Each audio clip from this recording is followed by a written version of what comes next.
Bom, pessoal, bom dia. Dado todo esse contexto aí que foi levantado, histórico, legal e do panorama atual, né, as perspectivas que a Letícia trouxe, é importante a gente conversar sobre o perfil de, de alguns atores principais em todo esse contexto, como, por exemplo, os professores da educação superior. Quem são esses professores, né? Que características que eles têm? Então, tem um censo do ensino superior que mostra que quais são as principais características do corpo docente.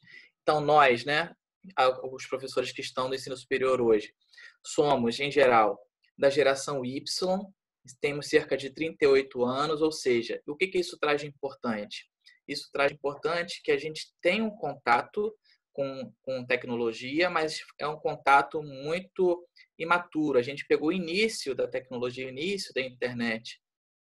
Então, bem ou mal, a gente não tem a mesma capacidade dos alunos que estão na sala de aula hoje em dia. Então, isso é importante de destacar. Outra coisa é que nós somos majoritariamente homens, apesar de que há uma tendência de feminização do corpo docente também, já que há uma tendência de feminização do ensino superior. Como Letícia nos trouxe, nós temos mestrado, geralmente nos centros universitários e faculdades, né? E doutorado nas universidades. Somos, em geral, tempo parcial ou tempo integral. Isso também varia de acordo com o status, né, da instituição de ensino superior. Universidades têm mais professores de tempo integral, faculdades têm mais professores de tempo parcial. E houve um aumento grande, expressivo do número de docentes na educação superior, que acompanhou a expansão do ensino superior brasileiro nos últimos anos. Então, basicamente, os professores hoje são da geração Y, né? Teve um contato incipiente com a internet, somos homens, que a gente não consegue fazer duas coisas ao mesmo tempo, e o professor precisa fazer duas coisas ao mesmo tempo. Então, esse já é um contexto negativo também. Temos mestrado e doutorado, como Letícia bem trouxe, somos tempo integral e parcial, e houve uma expansão significativa desse número nos últimos anos no Brasil. E quem somos nós da disciplina da professora Joana? Nós temos uma média de 33 anos, como vocês responderam, de 22, né? Tem os novinhos também, desde 22, mas a nossa média é 33 anos, e o tempo de atividade em sala de aula, em média, 8,9 anos. Então, a gente tem uma certa experiência, né, em educação e o que torna essa experiência, professora Joana, muito enriquecedora para todos nós que estamos aqui, né, porque as experiências são muito interessantes. Nós somos mulheres, o que já, mais uma vez, mostra que há uma tendência de feminização do corpo docente, então essa turma já mostra essa tendência, e a maioria de nós aqui somos das áreas de humanas, com uma representatividade também de biológica e saúde, mas basicamente humanas, né, predominando entre nós, colegas aqui. Somos, em geral, formados em licenciatura, então menos de um quarto de nós somos bacharéis, tem a galera que fez as duas coisas também, e a maioria de nós atuamos no ensino privado, o que também está de acordo com o censo que mostra que a expansão do privado foi bem maior do que a expansão do ensino público, né? E aí que mostra, houve uma possibilidade, uma oferta de vagas grande no ensino privado nos últimos anos. É importante salientar também, Joana e demais colegas, quem a gente encara na sala de aula, que são os alunos que hoje adentram as salas de aula do ensino superior. Quem são eles? Eles são já de uma geração Z, e eu quero chamar a atenção dessas diferenças geracionais. Eles têm de 19 a 24 anos. E eles são muito mais espertos que a gente em relação à tecnologia. Eles têm várias outras características que são importantes. Eles são mais imediatistas. Isso é descrito, né, como característica da geração. Eles são mais imediatistas. Eles leem muito, mas leem sem profundidade, até por conta do fluxo de informações muito grande que é apresentado para eles. Então, eles têm não seria um déficit, né? Mas eles têm uma atenção, tem muitos distratores, né, perto deles, então isso é uma outra característica importante que precisa ser discutida. Então, essas características dos alunos é muito importante que a gente discuta. Em geral, agora, também, como já tinha adiantado, são mulheres, né? A maioria dos alunos hoje são mulheres, especialmente nos cursos de licenciatura e na maior parte dos cursos de saúde. São mulheres, são fisioterapia, psicologia, medicina, enfermagem, que sempre foi majoritariamente feminino. Então, há um boom do número de mulheres no ensino superior, e isso também traz que a gente poderia discutir impactos sociais futuros. Então, por exemplo, agora que eu comecei, não faz parte da nossa discussão, mas já que eu comecei, por exemplo, as mulheres têm algumas características e preferências que são diferentes dos homens. Então, é possível que, por exemplo, em cursos de saúde, haja um aumento nas especializações que são preferencialmente femininas. Então, sei lá, tem, pensando na área de saúde, né, que eu trouxe aqui como ilustrar. Então, se vocês pensarem na ortopedistas, vocês têm muitos homens, mas ginecologistas, você tem muitas mulheres. Como hoje 70% do corpo discente é mulher, a gente espera que haja um decréscimo do número de pessoas que busquem as especialidades que hoje são predominantemente masculinas, né? Mas isso é um outro caso. E é importante destacar também que esse corpo discente que nós, professores, encaramos no ensino superior, eles são nativos digitais, então eles não viveram em nenhum momento o mundo sem internet. Eles são 19 anos, estão depois de 2000, né? O Brasil já era pentacampeão mundial e eles já estavam nascendo ainda. Então eles já tinham internet, já viam um jogo ao vivo no Japão, já tinham várias oportunidades que a gente não teve. Isso é muito impactante na relação que existe entre professor e aluno. O fluxo de informações é extremamente alto para eles. Então, assim, há várias discussões nas salas dos professores. Esses alunos não sabem ler, não sabem isso, não sabem procurar um livro, realmente não sabem, mas eles não nasceram eles não foram condicionados a irem a bibliotecas estudar através de livros. Então, eles sempre tiveram internet. O Google e antes outras plataformas, eles sempre tiveram acesso. A busca foi sempre muito mais fácil. Eles não tinham que pedir o artigo a uma bibliotecária para demorar uma semana para ela arrumar para você. Então, eles não sabem, de fato, ler livros, né? Eles têm outras fontes de informações e isso é uma condição dessa geração que é muito difícil de você mudar. E isso traz, obviamente, já que os alunos mudaram completamente, a sociedade mudou como um todo, isso traz uma série de mudanças também no âmbito da educação. Então, essas mudanças paradigmáticas no âmbito da educação precisam ser incorporadas pelos professores, né? Então, por exemplo, a gente discute muito hoje a questão dos métodos avaliativos, os modelos de avaliação. A gente discute-se muito a questão das metodologias de ensino, né, e aprendizagem, que a Letícia trouxe, questão de metodologias ativas de ensino, etc. e tal. Metodologias ativas de aprendizagem, perdão. E aí, como é que você vai avaliar uma metodologia ativa de aprendizagem com o mesmo método avaliativo que os nossos avós faziam, né, de marcar xizinho, ou enfim. Então, são construções que começam a ficar compassadas com a atuação do professor. Então, agora, o professor precisa estar atento a um monte de nomenclatura que não existia antes. Por exemplo, PBL, que é a aprendizagem baseada em problemas, TBL, que é a aprendizagem baseada em times, gamificação, sala de aula invertida,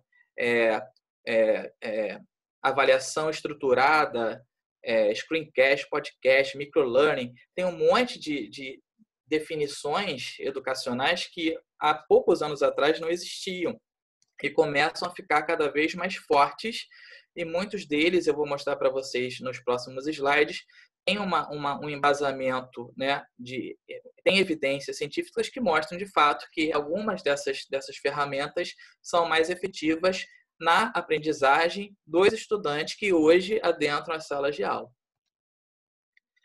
E aí, nesse sentido, eu trago um conceito que eu vi algumas pessoas discutindo, mas, e aí eu vou pedir até para a Joana depois me dar um help nisso aí, porque eu vi muitas pessoas falando, trazendo que não tem ainda embasamento, etc. e tal, mas eu acho muito interessante esse conceito de andragogia, que é uma teoria de aprendizagem do adulto.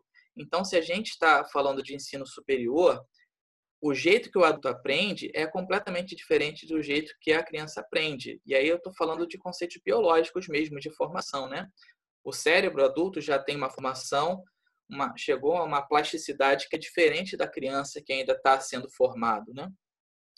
E nesse contexto da andragogia, que é ensinar ao adulto, a experiência do aluno é especialmente importante. Então, aqui eu trago aqui na direita, né, a pedagogia, você tem um processo que é guiado por um professor. Ele que guia essas crianças, né? Elas não têm ainda experiências necessárias para poder fazer esse diálogo de maneira horizontal. Já na andragogia, o professor faz parte desse contexto em sala de aula. Então, ele conduz, mas ele precisa entender que os alunos, né, são pares, eles trazem experiências, eles têm conhecimento, eles querem entender o porquê que você está sendo ensinado aquilo lá. Então, assim, quando a gente era criança, o professor de matemática fazia lá aqueles cálculos, números reais, aqueles números que não existem. Até hoje eu não sei para que eu uso aquele negócio. Ah, números reais ou irreais. Não vejo aplicação, mas eu sabia naquele momento que eu precisava aprender, porque fazia parte do conteúdo, estava no livro e havia uma avaliação. Era o que eu entendia. Hoje, se eu estiver em sala de aula e um professor falar alguma coisa que para mim não faz sentido, eu vou questionar, pelo menos, né? Mas, pessoa, onde é que eu vou, de fato, aplicar isso aí que você está me ensinando? Então, muda um pouco o contexto da educação, né? Então, por exemplo, as diferenças entre pedagogia e andragogia de maneira mais sucinta, né, trazida aqui por Malcolm Knowles. Na pedagogia, o aluno depende do professor. Na pedagogia, o aluno tem pouca experiência naquele tema. Na pedagogia, o aluno está pronto para aprender quando determinado conhecimento é exigido para um próximo estágio. Então, é em fases, né? O currículo é organizado. Deixa eu tirar aqui as carinhas para conseguir tudo. A aprendizagem é motivada externamente, ou seja, a motivação daquele estudante é passar de ano. Então, ele tem uma avaliação, ele precisa fazer aquela avaliação e passar. Já na andragogia, o aluno é menos dependente do professor, ele passa a autodirigir a sua experiência e o seu aprendizado. O aluno inicia o aprendizado com conhecimento e experiências que ele já tem previamente. O aluno está pronto para aprender quando necessita de conhecimento para uma aplicação prática. Então, ele já entende que ele está sendo formado para executar uma função social, né, uma profissão. Muitas vezes ele já tem uma formação prévia, inclusive.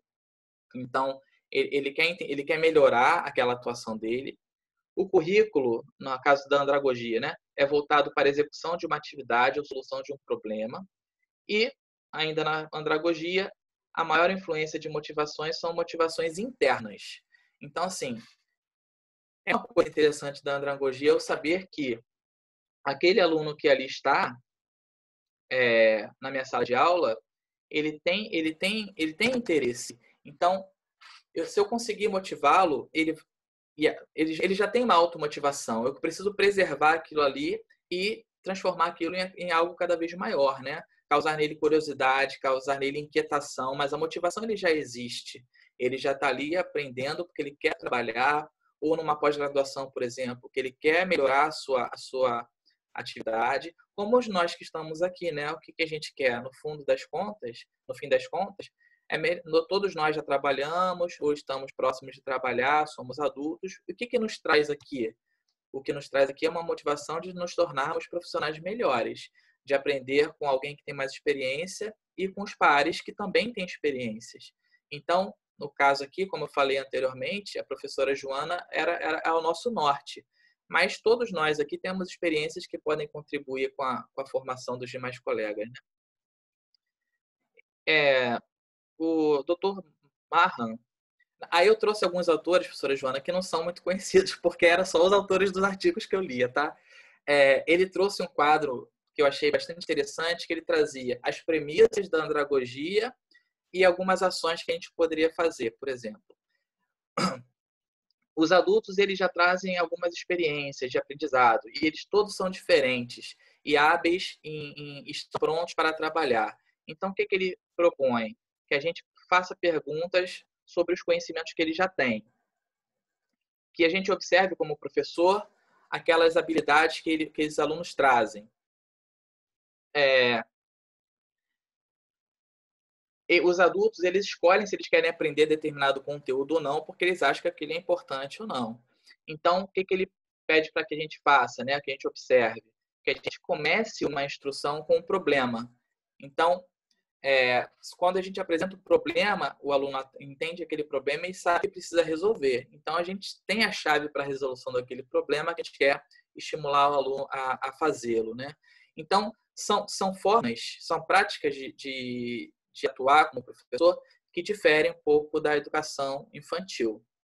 E aí tem um monte, né? Não vou ler todos porque a gente vai perder tempo, mas eu posso entregar para vocês depois. É bem legal. Então, algumas coisas para mim fazem muito sentido, outras nem tanto, mas para mim boa parte dessas coisas, desses itens, né, fazem bastante sentido a gente entender como eles são e algumas dicas de como mexer ou fazer aquele aluno ficar um pouco mais inquieto. Tem algumas dicas aqui. E aí, como é que essas dicas elas vêm crescendo através de algumas evidências científicas que são pautadas pela neurociência da aprendizagem. Então, há algum tempo atrás, não se sabia exatamente como a memória acontecia, não sabia quais eram os circuitos envolvidos no cérebro em relação à aprendizagem. Então, hoje, já se sabe, não, já se sabe não, mas tem muito que aprender ainda, mas já se avançou muito em relação a como o adulto aprende. Ou seja, como é que o cérebro daquele aluno aprende, né? Daquele aluno adulto, que é diferente da criança, novamente, e, portanto, para mim faz todo sentido você separar esses modelos de ensino, né? São muitos circuitos influenciados por muitas coisas diferentes, entre elas, por exemplo, é um senso comum, a gente sabe disso, mas está cada vez mais provado que a atenção ela é determinante na questão da aprendizagem. Então, por exemplo, discute-se muito a questão do uso do celular, né, em salas de aula. Então, eu já vi gente defendendo a não utilização do celular, porque o aluno precisa ter atenção no que está sendo falado ali, então o celular se torna um distrator, e muita gente também defendendo o uso do celular. Então, assim, porque o celular você pode pesquisar, você pode fazer atividades, etc. Então, saber usar o celular, os smartphones, os computadores em sala de aula é uma habilidade que a gente não tinha há um tempo atrás, que a gente precisa começar a ter. Eu digo os professores de ensino superior, porque a gente não imagina mais o aluno entrando em sala de aula sem o smartphone dele, né? Mas lembrando que a atenção ela é muito linkada com a capacidade, com a qualidade da aprendizagem que aquele aluno está sendo submetido. Aí, o que surgiu a partir disso? Surgiu o conceito de microlearning. O que é o microlearning? São pílulas pequenas de conhecimento. Então, a gente está aqui falando há 2 horas. Certamente já tem uma galera aí que já saiu e já perdeu a atenção. Então, numa sala de aula para adultos, o ideal é a gente talvez, né, é o que é dito, fazer mais intervalos e algumas pílulas curtas, que aí você garante que aquele aluno ele consiga ter a capacidade de prestar atenção durante os 5, 9, 18 minutos, que são alguns números aleatórios que eu vi de alguns artigos, né? Propondo coisas muito curtinhas, não mais os 50 minutos que a gente tem hoje em sala de aula, né? A hora-aula. Então, propõe-se às vezes coisas de 9, 15, 12, 18 minutos no máximo, como o estímulo à aprendizagem.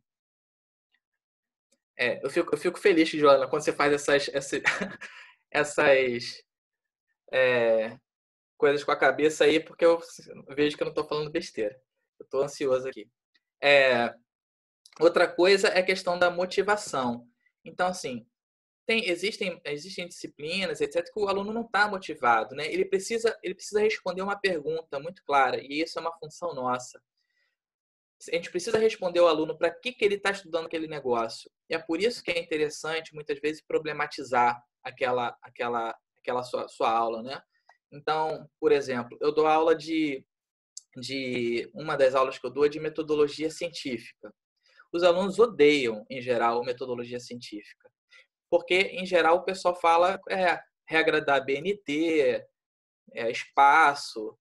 espaçamento, referência, não sei o que, citação, liriri, rarará, negrito, não negrito. Mas a gente mudou completamente, quando a gente assumiu esse eixo, a gente mudou completamente, a gente percebeu, sem sendo bem franco, como eu já falei, a gente erra muito, mas nesse caso a gente tem acertado.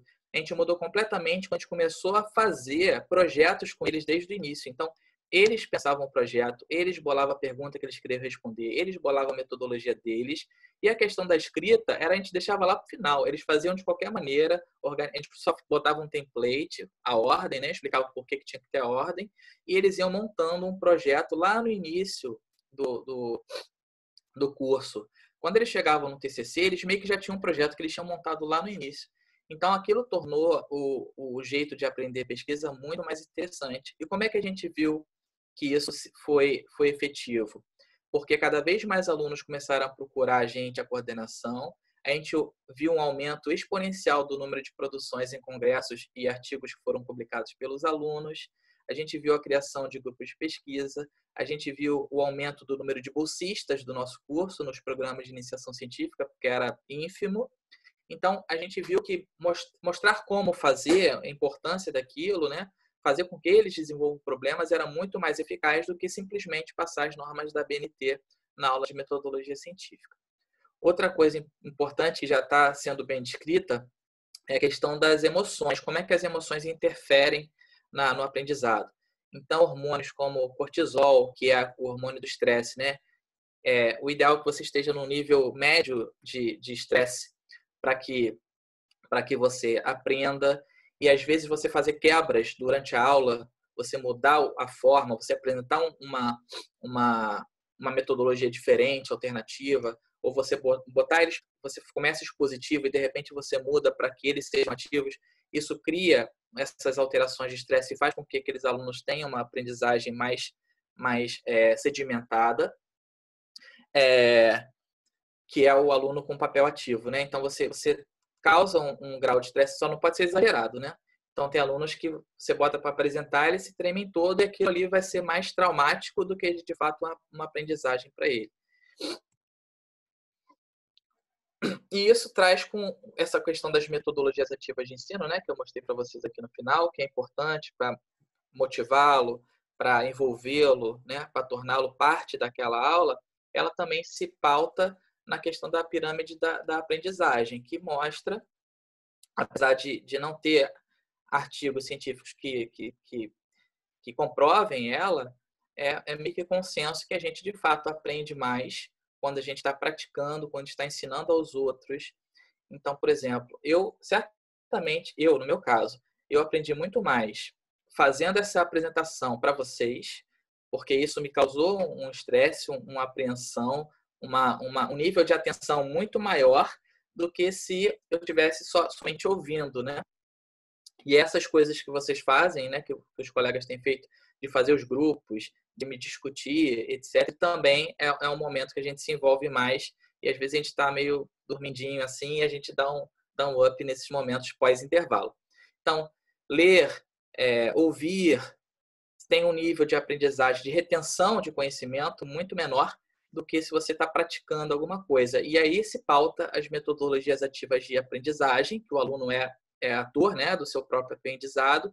E aí também é importante a questão das múltiplas inteligências, que já é uma teoria que já tem dados científicos importantes, dizendo que alguns alunos aprendem mais de um jeito, outros de outro, uns mais ouvindo, uns são mais visuais, uns são mais práticos, uns são mais resolutivos de problemas. Então, é importante, né, no ensino superior, você mesclar as estratégias pedagógicas que você vai colocar lá no seu plano de aula. Então, tem uma parte positiva? Tem, mas 100% de positivo talvez você não esteja contemplando uma parcela representativa daquela turma.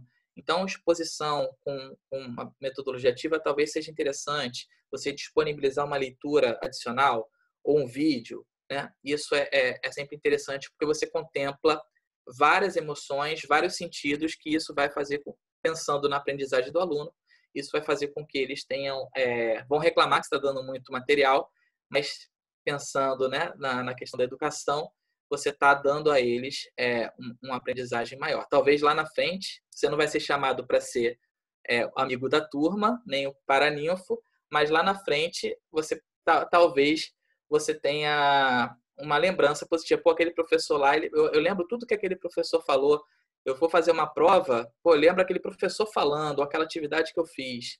Então, lá na frente, o resultado aparentemente é bom. E isso tem sido pautado por evidências científicas, né? Esse estudo aqui, por exemplo, que ele compara o método tradicional expositivo com as metodologias ativas em várias turmas de várias áreas diferentes. E o que ele vê aqui no quadro A, né, nessa figura A, é que houve um aumento da diminuição das falhas, ou seja, as atividades que os alunos que fizeram metodologias ativas, eles apresentaram diminuição do número de falhas nas avaliações que eles fizeram, diminuição do número de falhas, né? Porque eles faziam efetivamente alguma coisa durante as aulas. E nesse quadro B aqui é a porcentagem de estudantes que falharam nas avaliações. Então, notem que a metodologia ativa, quem está em azulzinho, tem uma média de estudantes que falharam de 20 e poucos por cento, enquanto as que só tiveram exposição, a média, né, a meiuca ali dos alunos que faltaram ficava entre 30% e 40% que falharam. Então, são vários artigos, eu só trouxe uma ilustração, mas são vários artigos que mostram, não ficam só no campo teórico, né, falando dos porquês que foi criado, eles meio que praticam alguma coisa, fazem estudos, muitos com qualidade metodológica duvidável, mas cada vez tem mais artigos que evidenciam que algumas mudanças estruturais na função do professor, de fato, funcionam melhor para essa geração agora. Então, uma coisa que eu penso é que, não sei se tem uma metodologia melhor ou pior. Assim, eu gosto da exposição, por exemplo, e tenho vários alunos que gostam também. Mas, para os estudantes hoje, o que estão hoje, existem algumas estratégias que talvez sejam melhores. Ou, se misturadas, elas têm um rendimento melhor para esses estudantes, né? Que, no final das contas, é o que a gente precisa.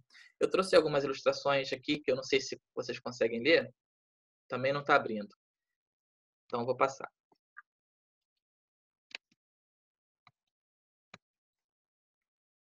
Viu, Kelly? Não foi proposital. Não foi, não foi só para você. Eu estava esperando o momento. E eu tive a liberdade, professor, de botar minha fotinho aqui, porque eu fiz isso me inquieta. Obviamente, eu não me coloco no mesmo patamar dos outros, mas isso me inquieta um pouco na questão da formação do professor, né? E aí, eu me incomodo bastante, na verdade, quando está se discutindo educação, né? No NDE, no colegiado, discutindo formas de melhorar, né, a aprendizagem dos estudantes, de lidar com eles. E eu vejo que as pessoas que decidem em alguns cursos são amadoras na área de educação, né? E isso me angustia demais. E as pessoas não buscam, para mim, não buscam a melhora como a gente está fazendo aqui. E aí, o que eu fui? Eu peguei 180 professores do ensino superior de saúde da cidade de Salvador, né? Eu fiz um corte. E aí, o que eu perguntei algumas coisas para eles, né? Se conhecia as diretrizes curriculares, se faziam cursos de aperfeiçoamento docente, se esses cursos eram uma motivação própria ou era impositivo da universidade, se eles consideram a prática deles mais importante que a questão pedagógica, enfim, um montão de pergunta. E, em síntese, o que a gente viu? Nós vimos que os professores, em geral, têm atividade docente como secundária, como a Joana já trouxe várias vezes, né, professora? São advogados de manhã, professores de noite. Então, isso é uma verdade em várias áreas, nas engenharias, nas exatas, na saúde, várias áreas. Boa parte deles acham que a prática deles é mais importante do que a questão pedagógica, né, do conhecimento de como ensinar. Apesar deles reconhecerem que o aperfeiçoamento será importante na melhoria deles como profissionais de ensino, uma parte pouco representativa faz isso de maneira automotivada, ou seja, busca, né? A maioria não faz ou faz sendo obrigado nas semanas pedagógicas lá pelas faculdades. Se não houvesse essa obrigatoriedade, né, eles não fariam. E tem alguns cursos que faz-se ainda menos. porque tem aquela questão do, esse profissional é muito ocupado, assim, assim, assado, mas ele é professor. Eu tenho o meu chefe atual, ele é muito incisivo nisso, né? Ele, quando o pessoal começa a não participar das coisas, ele fala, ele está aqui porque quer. Então, ser professor exige fazer prova, corrigir prova, fazer o plano, que nem, acho que a Letícia trouxe, ou Kelly, não lembro. Fazer prova, exige isso, aquilo. Se não faz, demite. Tem 50 na porta querendo entrar, talvez muito melhores e motivados do que esse. Então, basicamente, tem ainda, né, os professores pautam sua atividade como professor através da sua prática profissional e muitas vezes repetem padrões que eles foram ensinados, né? Como eles aprenderam, apesar de que a geração é completamente diferente, que é dentro das salas de aula hoje, como eu mostrei anteriormente para vocês, né? E já existem várias evidências dizendo que precisa ser feito coisas diferentes.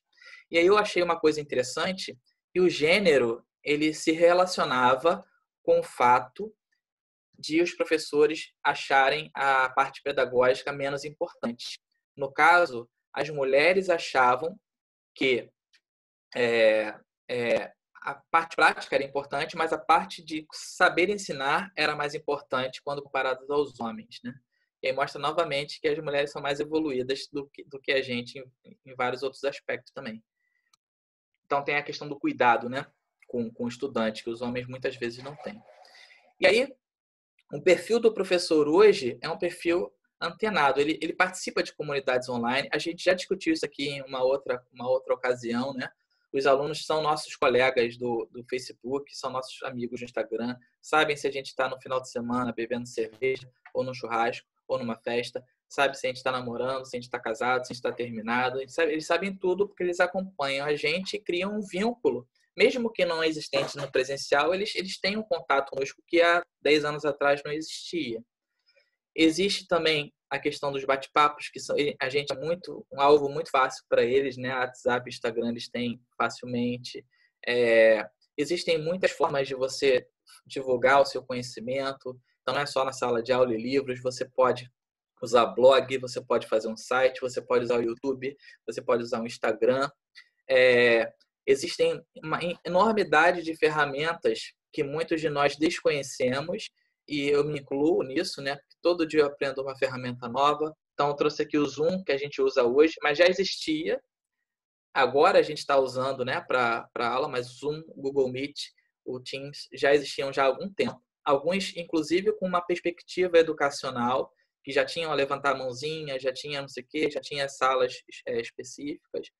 O Google para pesquisa, esse SciHub aqui, que é uma pirataria de artigos, você pode baixar artigos pagos, uma loucura toda, total. O YouTube, que você pode fazer seus vídeos, criar canais, né? Se tornar um professor digital. Plataformas de game que você pode fazer com seus alunos, enfim. Uma série de possibilidades, uma enormidade de possibilidades que se os professores, que os alunos têm conhecimento, eles usam, eles sabem utilizar, e aí acaba recaindo uma pressão do professor de também conhecer aquele universo para que ele se aproxime do aluno, já que a andragogia é horizontal, né? Que ele se aproxime do aluno, que ele tenha essa capacidade de ter as mesmas experiências ou próximo das mesmas experiências dos estudantes, para que ele consiga passar aquelas informações da melhor maneira possível, ser um motivador, um estimulador do conhecimento. Aí a pergunta é, será que a gente está, nós sim, né? Mas será que nós, como um todo, a gente está se preparando para essa nova realidade, né? Do ensino remoto, das tecnologias, da geração Z, daqui a pouco não sei qual é a próxima, ou a gente continua repetindo os padrões, repetindo as provas que a gente fazia quando era criança, repetindo as aulas que a gente tinha com os nossos professores nos cursinhos, ou será que a gente está buscando alguma coisa diferente? Para encerrar, respondendo essa pergunta, né, vocês mesmos disseram que as principais fortalezas dos seus professores eram o conhecimento, tanto teórico como prático. Né? Isso é uma resposta nossa. Né? Então, pensando no perfil antenado do professor, a gente considera que os nossos professores tinham muito conhecimento teórico e conhecimento prático. E a gente elencou como principal defeito dos nossos professores o uso das tecnologias. E aí fica esse dilema, né? Uma geração Z completamente virtualizada, nativa digital, com apropriação muito grande do uso de tecnologias, faz parte do cotidiano, faz parte do dia a dia, então a gente deveria utilizar ou tentar utilizá-las no contexto educacional também. A gente lembra que os nossos professores não tinham esse uso de tecnologias. E aí é importante a gente pensar, será que a gente tem também? Ou a gente tem muito conhecimento teórico e prático, e como os nossos professores tinham, então a gente busca, né, se norteia buscando eles, atingir o que eles foram para a gente, ou a gente quer fazer alguma coisa diferente, considerando, não diminuindo eles, né, porque era outra época, mas considerando que a época é diferente, os alunos são diferentes, o conhecimento, as evidências de educação são diferentes, que nos proporcionam concluir coisas diferentes em relação a esses alunos, né? Não era para finalizar, não. Agora E aí, só para trazer para a atualidade, Letícia já trouxe isso, né? Mas a pandemia trouxe uma série de mudanças sociais, muitos treinamentos que a gente teve, inúmeros treinamentos, tutoriais.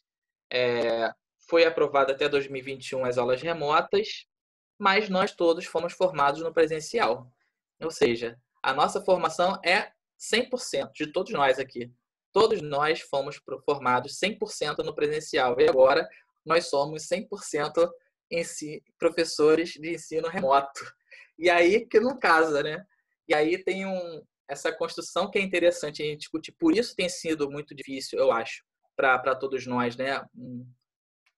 Estamos trabalhando 4 vezes mais, porque não é só o nosso conhecimento agora que está importando, é como a gente vai conseguir aplicar, motivar, trazer humor, trazer emoções para as aulas de maneira remota.